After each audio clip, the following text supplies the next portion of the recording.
വെള്ളം കുടിക്കുക എന്നത് ഇസ്ലാമിൽ ഒരു ചെറിയ കാര്യമല്ല.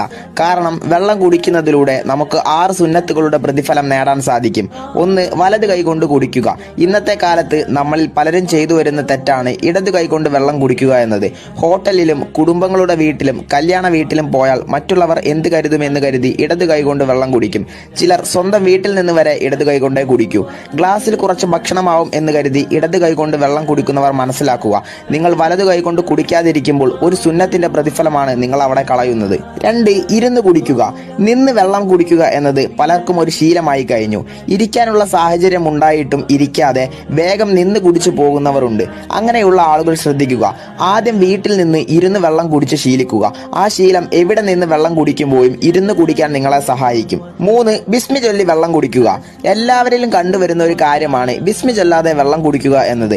വെള്ളം കുടിക്കുന്നതിന് മുമ്പ് ബിസ്മില്ലാഹി റഹ്മാനി റഹീം എന്ന് പറയാൻ പോലും സമയമില്ലാത്ത അത്രയും തിരക്കിലായി പോയോ നമ്മൾ. ബിസ്മി ചൊല്ലി വെള്ളം കുടിക്കൽ ഒരു ശീലമാക്കുക. 4, കുടിക്കുന്നതിന് മുമ്പ് ആ വെള്ളത്തിലേക്ക് നോക്കൽ. ഈ സുന്നത്ത് നമ്മളിൽ പലർക്കും അറിയില്ല. കുടിക്കാനുള്ള വെള്ളം എടുത്ത് അതിലേക്കൊന്ന് നോക്കിയാൽ സുന്നത്തിന്റെ കൂലിയുണ്ട്.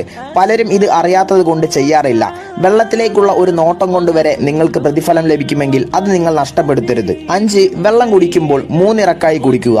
പല ആളുകളും ഒറ്റയടിക്ക് വെള്ളം കുടിച്ച് തീർക്കുന്നതായി കാണാം. അത് ഇസ്ലാം പഠിപ്പിച്ച ഒരു മര്യാദയല്ല.